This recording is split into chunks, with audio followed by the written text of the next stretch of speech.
Kreu i grupit parlamentar socialist Auland Balla ka kërkuar 15 minuta pushim të seancës plenare për të takuar me opozitën dhe për të dakordsuar vijimin e seancës dhe raportimin e drejtuesve të institucioneve të drejtësisë. Balla madje ka kërcënuar me mbylljen e seancës se nëse opozita nuk bie dakord që pyetjet për drejtuesit të bëhen me shkrim jo me gojë siç kërkon opozita, atëherë do të kërkojë që kjo seancë maraton të kalojë direkt në votim. Në mungesë të kryetarit grupit, zoti nënkryetar Belin Kolliçi, kërkesa juaj për të shkelur rregulloren as sot, as pas një muaji nuk do e marrë dakordsinë tonë. Kërkoj 15 minuta pushim për një bisedë bashkë me ju dhe kryetarët e grupeve prezent. Nëse s'do kemi dakordsinë tuaj për të vijuar, do kërkoj ndërprerje të diskutimeve dhe kalim në votim, u shpreh Balla. Majoranca nuk pranon që drejtuesit e drejtësisë të pyeten nga deputetët e opozitës, për të cilët thotë se pyetjet e tyre i kanë dërguar më herët me shkrim, teksa këta të fundit duan që t'i lexojnë paqartësitë e tyre.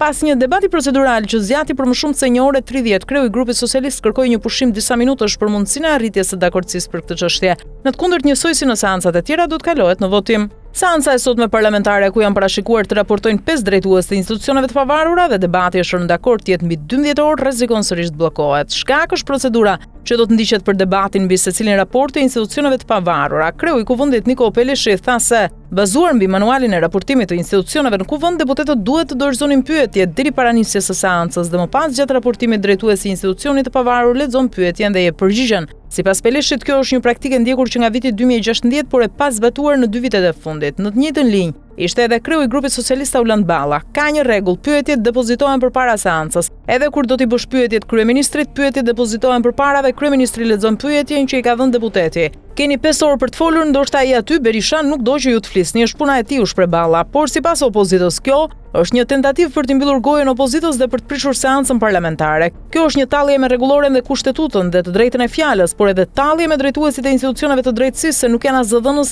as sekretar të deputetëve. Pse doni të hiqni të drejtën e pyetjeve deputetëve, u shpreh Belin Kolliçi. Për socialistët, fakti që deputetët e opozitës duan të bëjnë pyetje në seancë është gjë që ata duan t'i bëjnë institucioneve të pavarura. Pyetjet me gojë vënë vështirësi dhe i bëjnë presion prokurorit, u shpreh Toni Gogu. Ndërsa për Sali Berishën, si drejtuesit e institucioneve të pavarura dhe deputetët e majorancës janë mëkatarë dhe kanë rënë dakord që të mos lejohen pyetjet e deputetëve opozitar.